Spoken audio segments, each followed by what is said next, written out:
Hey, Mean Matt here. Hey, Mean Matt here. Hey, Mean Matt here. Hey, Mean Matt.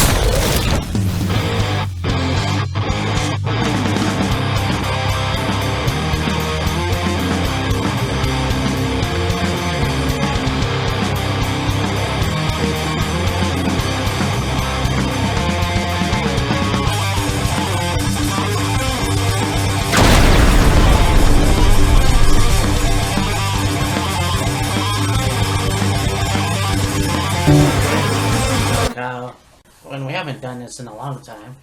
Holy shit. Yeah, it's been a few months. I already did a video of my reaction to WrestleMania NXT. Kind of want to get your thoughts, actually. Everyone basically knows how I feel. Well, for starters, as usual, NXT was off the hook. Oh, yeah. Really good show.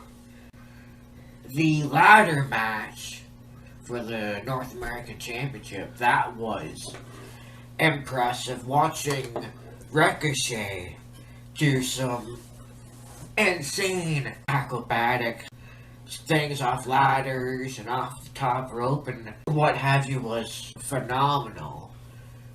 Watching Ember Moon and Shayna Baszler, that match was actually pretty good. Now, the outcome of it may not have been what both Matt and I were expecting. Well, maybe Matt did, but I went the other route. But there's a reason for why it happened we'll get to a little bit later. But still, the match was on par. Really, really good. And it just goes to show you, like, Ember Moon is this hybrid of strength, high-flying, fairly good in-ring IQ, whatever. Yeah. And to have somebody like Shayna Baszler pretty much at NXT TakeOver Philadelphia and New Orleans, pretty much almost have it be a complete one-sided beatdown. Pretty much, yeah. This goes to show you, Shayna Baszler's no joke. And there's an interview that they did with Shayna Baszler after she won the NXT Women's Championship. And she said, this isn't about, how pretty the girls are or, how in shape they are, whether they got a six-pack abs or, definition in their abs or biceps or, big boobs, tight ass, long, lanky legs, whatever. It's about getting in the ring and throwing down. Oh, yeah. And so I think, like, when Asuka was the NXT Women's Champion, she pushed pretty much the entire NXT Women's division, but in a way that was competitive. I think now Shayna Baszler being NXT Women's Champion, she's going to take the NXT Women's division to another level as far as if you think you got what it takes to take this title from me, square up in the ring with me and prove it. Yeah. And having the three-way for the tag titles, that, again, was an amazing match. It looked like the Authors of Pain were going to just absolutely annihilate Roderick Strong, Pete Dunne, and Adam Cole, and Kyle O'Reilly. But then there was the whole, I guess you can call it a heel turn from Roddy. The thing of it is it just came the fuck out of nowhere. And that's what makes face turns or heel turns so good. Yeah, I know. Because, there's been some heel turns, face turns, but a lot of them have been based off of promos, essentially. Right, yes. But if you can, have it come out of nowhere and shock the shit out of everybody, then you've done something right. Right. It's Undisputed Era's motto, shock to the system, and damn it, that's a shock to the system. Yeah, Roddy finally came home. That's how I looked at it. NXT Championship match with Andrade Cien Almas and Aleister Black was top notch. I don't really think it was quite the caliber of like Andrade Cien Almas and Johnny Gargano or Almas and Drew McIntyre, but it was really, really good. Yeah. And I said when we did our prediction video, if Aleister Black can find a way to negate Zelina Vega, he's more than likely gonna win. Now, yes, she did get involved and do some things to Aleister.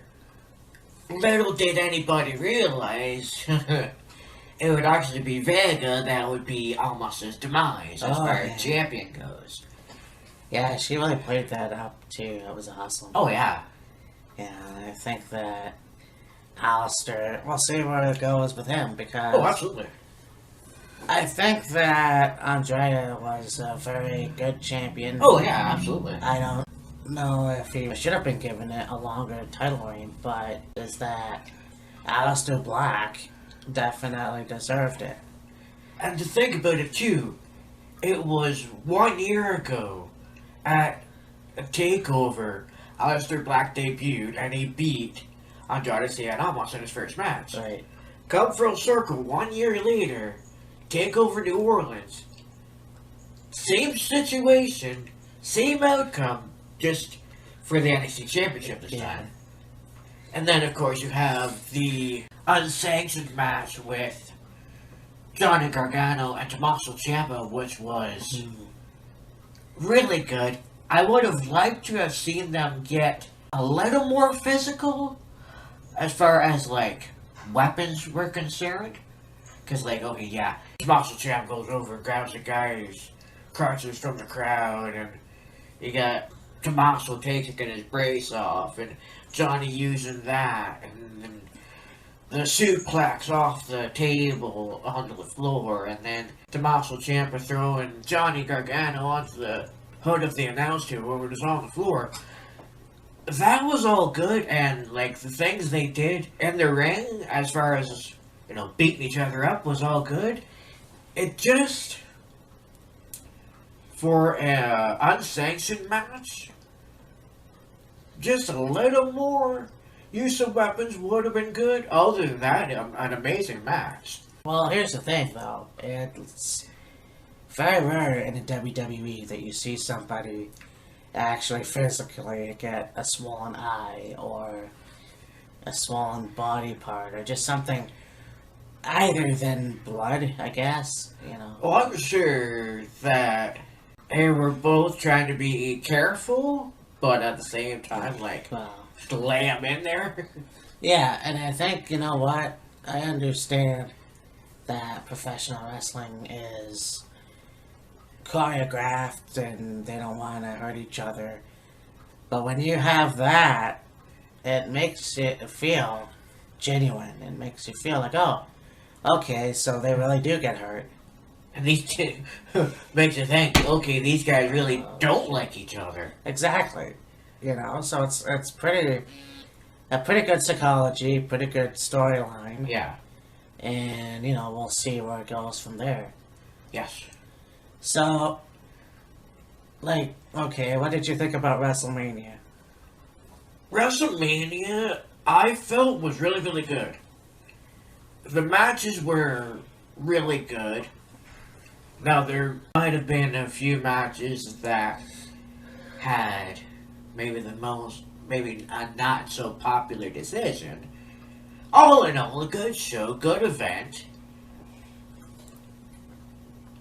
One thing that I would maybe not necessarily say was the worst part of WrestleMania or a downfall of WrestleMania, but would say was a negative. Well, even the negatives and taking it a little over the top. One thing that, for me, in my head, is like kind of a letdown. You have Asuka and Charlotte. Two amazing performers. Two great ring generals, you could say. The match itself was pretty spectacular. But it's like, you mean to tell me Asuka whitewashes the NXT Women's Division, pretty much whitewashes the Raw Division, and it took Charlotte? Pretty much. Beat her? And not only that, but as I said before in my review, you have both your Royal Rumble winners. It's not just the fact that Asuka lost to Charlotte. Asuka did not need to lose to Charlotte. Charlotte has been multiple time champion. She did not need the win. Asuka is the first ever Royal Rumble winner for the women. And you couldn't put the belt on her. Like, seriously? So, there's a few things that really I take away from this, personally. Asuka's no longer a threat. She's just another wrestler. Really, what's next? Because she can't basically say no one's ready for Asuka. It's like bullshit. She's another wrestler. You know, you took that mystique away from her. She should have had the title at WrestleMania, and that's it. But all my point was going to be was, okay, you have Charlotte beat Asuka. Now what? yeah, Having The Undertaker appear like last possible moment for WrestleMania, I mean, okay, it was unique, it was different, the fans popped like crazy for it, yes. and then you have friggin' Taker walk through Cena like Cena's a rookie. Pretty much, yeah. And it's like, okay, that was interesting. Taker came back.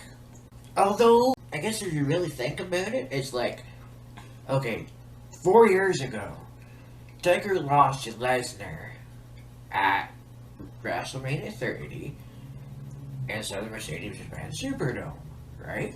Yep. 4 years later, Taker comes back, gets a win. Another WrestleMania. Yeah. In New Orleans at the Mercedes-Benz Superdome. So, in a way, it's kind of like Taker righting the wrong of what happened at 30. Oh, for sure, yes. Now, where this is going to go for Taker, who knows how many possible matches he'll have now that he's, I guess, back wrestling still, or wrestling again, if you will. 4:30. I heard that when they have this biggest Royal Rumble in history in Abu Dhabi, Taker's wrestling Saudi Arabia. somebody in a casket match Yes. at that event. Oh, I'll get to that when we get to that. You have a wicked match with Shinsuke Nakamura and AJ Styles. Now, whether or not you feel like it lived up to the matches that they had in New Japan Pro Wrestling is either here nor there. The heel turn, though, was like, okay, unexpected, which is good. Kind of made sense, but it's like, okay, now what are you gonna go with Nakamura? Are you going to have him still pursue the WWE Championship? Are you going to, have him kind of get some momentum and get a ball rolling and either have him face AJ again or do something else with him? Who knows? The low blow was like, okay. Yeah. Don't really see it all that much. I mean, you do see it, but it's like a once in a blue moon type thing. It's also like, when you watch New Japan, whoever wins in a match and whoever loses in a match, there's respect there. Yes. Now, whether they shake hands or not after the match is neither here nor there. But it's like, take Nakamura from his element and put him in a different environment, and he's been on a tear since he debuted. Yeah. But this is like, okay, give Nakamura a different mannerism, different character, make him essentially a bad guy, see where it goes, how far they run with it. Yeah, I know. But I guess for me, it was like, once again, you have your Royal Rumble winner, especially Shinsuke Nakamura, and he doesn't win the match. And then he turns heel. So, I don't know what the plans were beforehand, but it's like, okay, well, we'll see how this goes, because really, I think it would have made sense for Nakamura to win. Maybe I'm wrong. I don't know. Nakamura could have won for sure. Yeah. But here's the way kind of should be looked at. You have AJ win the title. They kind of, shake hands, embrace. And, AJ's still the champion. And then the heel turns from Nakamura. Yeah. Okay, that worked. Flip the coin on the other side. Have Nakamura win the title. Become WWE champion at WrestleMania. First Japanese WWE champion. Yeah. And then have him turn heel? Well, that's a good point. That should have happened. How much sense would it have made, though? I don't know. I'm just saying that I don't know. Honestly, I don't know. I mean, okay, if you go have Nakamura win the title, Yeah. he turns heel, he goes off on this elaborate tirade, if you will, about, oh, I'm better than AJ Styles, I beat AJ Styles at WrestleMania, I took the title from him, all this other stuff. I could see that working. Yeah. But we got what we got. Yeah, I know. Let's go with it. And the funny thing about it, too, was when Nakamura did the interview with Renee Young, he kind of plays it up like, oh, I let my emotions get the better of me. I'm sorry, and so on and so I'm forth. very, very sorry what I did to AJ Styles. Yeah. That's And then Renee's like, oh, clearly you're being insincere. Can you just give us a reason for why you did what you did at WrestleMania? Sorry, no speak English. It's like, okay, now we're starting to get somewhere. Yeah. And that's the thing that I do like, is to see Nakamura as a sarcastic little prick. And then we'll see how that goes. I'm not sure if I really don't like people interfering in matches. And this whole low blow bullshit. Yeah. But Nakamura does deserve another title shot. Either he will get it in Saudi Arabia, or he'll get it at Backlash. It'll probably be Backlash anyway. Yeah, probably.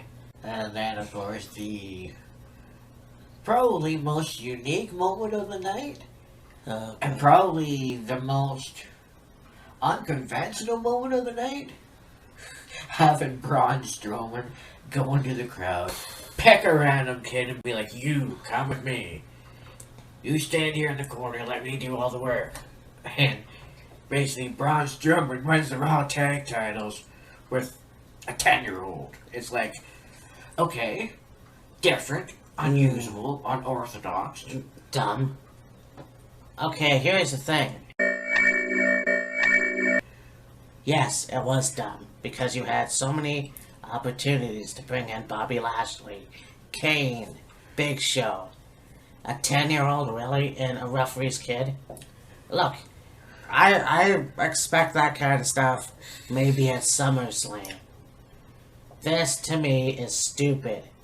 Because what happened on Monday, that's the thing. Is that the WWE, I understand where they're coming from. WrestleMania is not the time to do it. I'll repeat to you the same thing I said to you on Tuesday.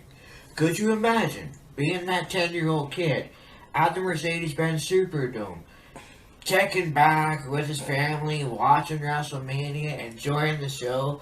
All of a sudden, you got Braun Strowman coming up and going, "You, come with me."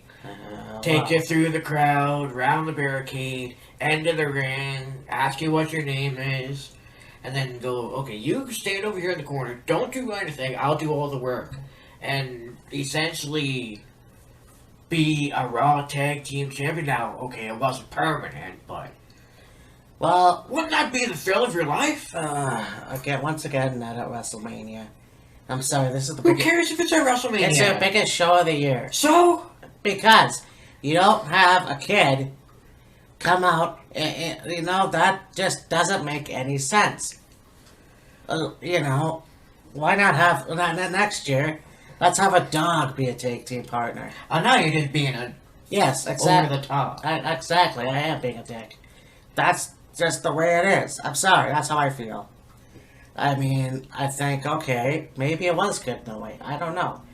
I would have preferred it to see it at SummerSlam. That's just my opinion. Sorry. You have, and then the Bar lose the tag titles. And then, to me, it just didn't make any sense. Yeah, it was good in a way, but, I don't know. It left a bad taste in my mouth. Wouldn't you think that the WWE would have taken so many different things into consideration going through this and be like, okay, Braun, you're going to go up to so-and-so, you're going to take him from the crowd, you're going to take him to the ring, you tell him to stand in the corner, you're going to have the match, you win the tag titles with his kid, and then afterwards we'll do whatever. Well, basically, it was Braun Strowman versus the Bar. Which is essentially what Braun Strowman was trying to go for from the begin with. No. So, to have... Okay, yeah, you got a kid that really doesn't know the first thing about wrestling. Probably doesn't know a wrist lock from a wrist watch. But the overall conception of it is like, okay, that's pretty cool. Well, yeah, maybe it is in a way. I don't know. I agree to disagree, I guess.